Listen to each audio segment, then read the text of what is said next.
Stuart diver, 65 hours buried alive beneath the mountain.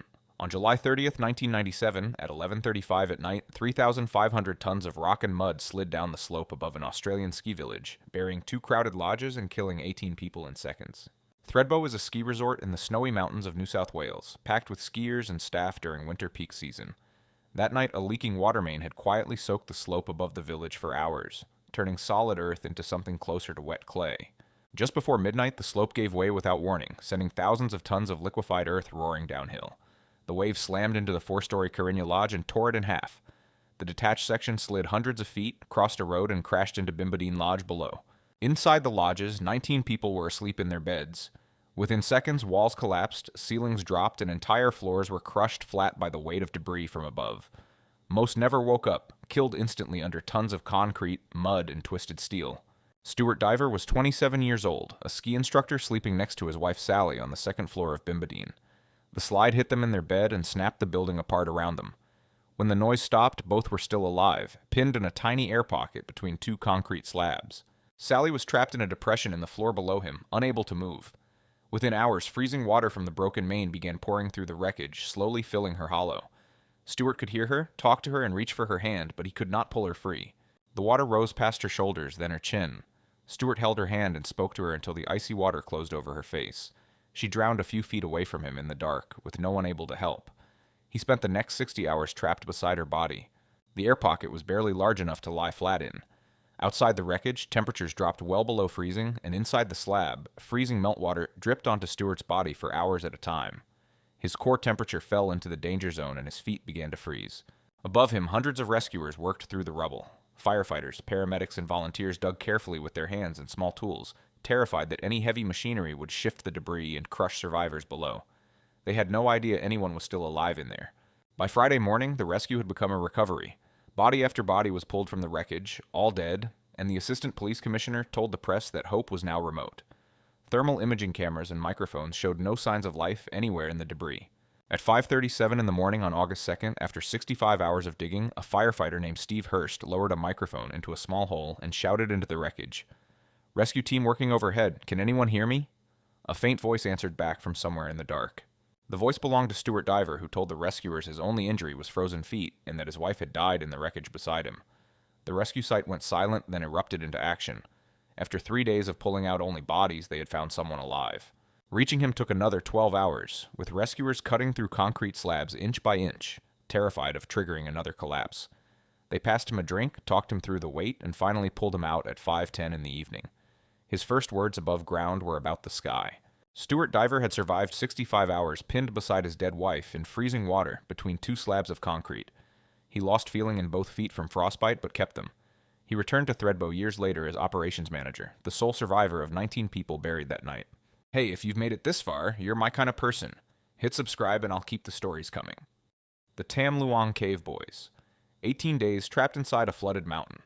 On June 23, 2018, 12 boys from a junior football team in northern Thailand entered a 6-mile cave with their coach, hours before the monsoon rains began to flood the tunnels behind them. Tham Luang Nang Non is a karstic cave system that runs for miles beneath the mountains of Chiang Rai province, near the Myanmar border. During monsoon season, the lower passages flood completely, and a sign at the entrance warns visitors not to enter between July and November. The boys range from 11 to 16 years old, members of the Wild Boars football team. After practice, they rode their bicycles to the cave with their coach Ekafon to celebrate a teammate's birthday. They left their bikes by the entrance and walked in for what was meant to be a 1-hour visit. Hours later, the monsoon rain began to pour outside. Inside the cave, water rushed down the natural slope and flooded the lower passages within minutes. By the time the boys turned to leave, the route back was already underwater, and they retreated deeper into the mountain looking for ground. Rescuers found their bicycles abandoned at the cave entrance that night and called the authorities. By morning, the system was flooded for thousands of feet inward. Royal Thai Navy SEALs began diving into the dark water, but the strong currents and zero visibility made progress almost impossible. The boys had retreated about 2.5 miles into the mountain, climbing up to a small rock ledge above the rising water. They had no food, no light beyond the dim phone batteries that quickly went dead, and no way to know if anyone was coming. They drank water dripping from the cave walls and waited. The cave's geography was beyond anything Thai SEALs had trained for. The British Cave Rescue Council mobilized 2 civilian divers who specialized in dangerous cave diving, John Valanthan and Rick Stanton. They flew to Chiang Rai and began pushing line into the flooded passages, mile by mile. Inside the cave, the boys grew weaker as the days passed. They sat on a strip of muddy ledge no wider than a footpath, with rising water at their feet and total darkness beyond arm's reach. Their coach taught them meditation to slow their breathing and conserve oxygen in the dwindling air. On the surface, thousands of rescuers worked around the clock. Pumps drained millions of gallons of water from the cave. Geologists drilled exploratory shafts into the mountain above, and Buddhist monks prayed at the entrance. After 8 days underground, no one had seen a single sign of life. On the night of July 2nd, after diving 750 meters past the last known point, Valanthan and Stanton surfaced into a small chamber and shone their lights ahead. 13 pairs of eyes blinked back at them from a muddy ledge above the water. The boys were thin and dirty, but very much alive. When the divers' lights swept across the ledge, the boys stared back in disbelief. Valanthan asked through the water how many of them were down there. A voice answered from the dark, 13. They had been missing for 9 days, and the world had just learned they were still alive. The discovery brought relief in a new crisis. The boys could not swim, the cave was still flooding, and the rescue dive itself would take 6 hours through black water and tunnels that adult divers had nearly drowned in. The monsoon was due to return within a week and seal the cave shut. The rescue plan was unprecedented in cave history. Each boy was sedated with ketamine, fitted with a full-face mask, and pulled through the flooded tunnels by a diver. Over 3 days, all 12 boys and their coach were brought out one by one, unconscious, breathing through equipment.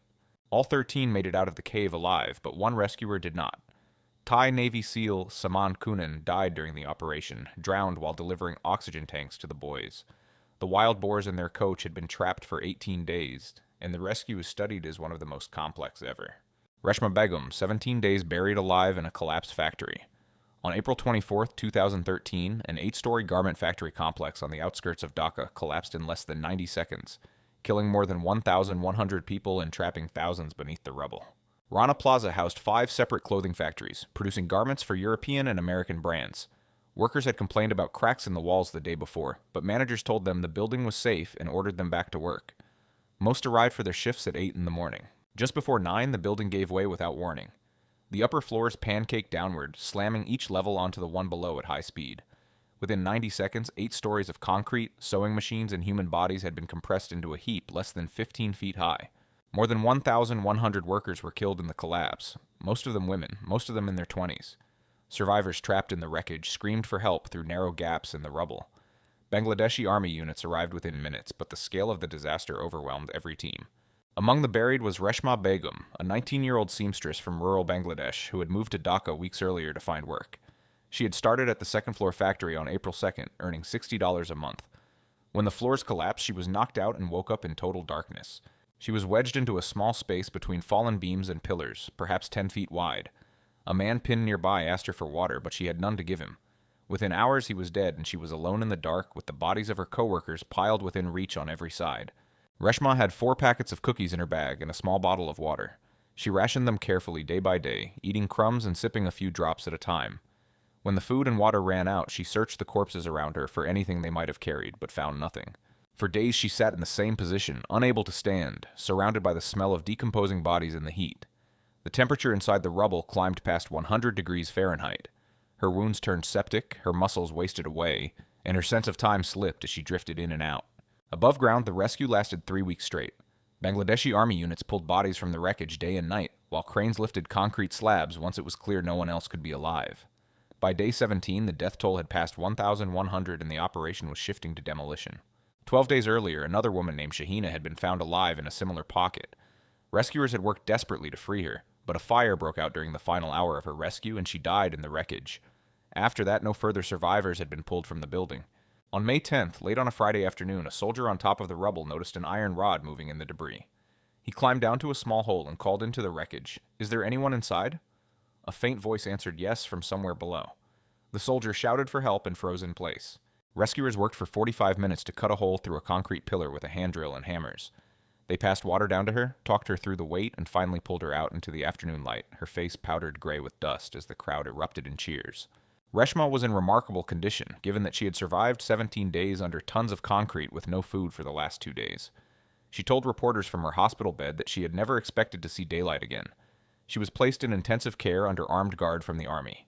Reshma Begum became known as the Miracle Girl of Rana Plaza. She refused to ever return to a garment factory and now works in a Dhaka hotel, married with a young daughter. The collapse remains the deadliest disaster in the history of the garment industry, and the site stands empty as a memorial. Evans Monsignac in Haiti. 27 days alive beneath an earthquake's ruins. On January 12, 2010, a magnitude 7.0 earthquake struck Port-au-Prince, killing more than 230,000 people and reducing entire neighborhoods of the Haitian capital to rubble within 30 seconds. The quake collapsed homes, schools, and hospitals at the same instant. 1 million people were left homeless overnight, 300,000 were injured, and the city had no organized rescue infrastructure to handle the scale of what had happened. Survivors began digging for survivors with their bare hands. Evans Monsignac was a 28-year-old rice seller working at a market stall in central Port-au-Prince. He had just finished his last sale of the day when the ground began to shake. The market structure above him collapsed in seconds, burying him under broken concrete, twisted metal, and other vendors. He came to in total darkness, unable to move, with people screaming around him on every side. His legs were pinned beneath debris, his head was bleeding, and he could not tell which direction was up. The screams from the buried vendors continued for one full day, and then everything went silent. By the second day, the bodies around Evans had stopped moving entirely. He could smell death thickening in the small space where he was trapped. He prayed every time he came back to consciousness, but no rescuers came near his section because the world above had moved on to bigger collapses. On the third day, Evans noticed water trickling under his body. It was sewage from the broken pipes of the city above, mixed with rainwater seeping through the rubble. He was sick the first time he tried to drink it, but he kept drinking anyway, wetting his finger and pressing it to his lips. For weeks this remained his only source of liquid. He would catch a few drops on his fingertip and bring them to his mouth, vomit half of what he swallowed, and try again hours later. The sewage gave him stomach pain, infected his open wounds, and slowly poisoned him, but kept him alive. His body had begun to eat itself to keep him alive. Evans had weighed roughly 145 pounds the morning of the earthquake, and by the time he was found, his weight had dropped below 90 pounds. His muscles wasted away, the skin hung from his bones, and his feet developed deep open wounds. Evans drifted in and out of consciousness for most of his ordeal. When awake, he was certain he would die in the dark, and when asleep, he dreamed of food. He prayed through the worst of it, asking God for life and the strength to last another day, even as death pressed in from every angle. 27 days after the earthquake, 2 men picking through the rubble of the flea market noticed movement deep in the debris. They cleared the wreckage around the gap and saw Evans lying inside, alive but barely conscious. They carried him out to a Salvation Army clinic in the nearby streets. Doctors at the clinic could not believe what they were seeing. Evans was emaciated, severely dehydrated, and covered in festering wounds, but he was alive and able to whisper. They could not even insert a needle into his collapsed veins. He was transferred to a University of Miami field hospital. At first, Evans rambled in delirium and begged the doctors to let him die, but by the next day he was lucid and could describe what had happened. The chief medical officer, Dr. Dushyantha Jayawira, said his story was consistent with 27 days under rubble surviving on sewage water alone. Evans was treated for gastrointestinal damage, severe dehydration, and malnutrition over the following weeks. His weight slowly returned, his feet healed despite the deep wounds, and his sense of time and reality came back. By the end of his stay, he was walking again and could speak with reporters. Evans Monsignac is believed to be the longest-known earthquake survivor in modern history. He says he survived only by the grace of God and calls himself a miracle. The Haiti earthquake killed more than 230,000 people in less than a minute, and most of those buried alive that day did not return. If you enjoyed this video, hit the subscribe button for more. Drop your thoughts in the comments below and see you in the next one.